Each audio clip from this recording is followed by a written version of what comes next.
कान्ताय कल्याणनिधये निधयेऽर्तिनाम् श्रीवेङ्कटनिवासाय श्रीनिवासाय मङ्गलम्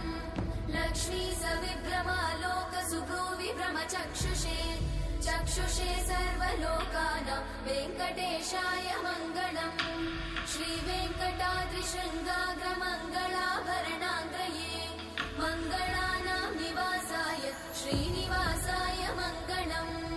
सर्वावयव सौन्दर्य सम्पदा सर्वचेतसां सदा सम्मोहनायास्तु वेङ्कटेशाय मङ्गलम् नित्याय निरवध्याय सत्यानन्दचिदात्मने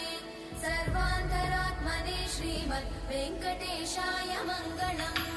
स्वतः सर्वविदे सर्वशक्तये सर्वशेषिने सुलभाय सुशीलाय वेङ्कटेशाय मङ्गलम्।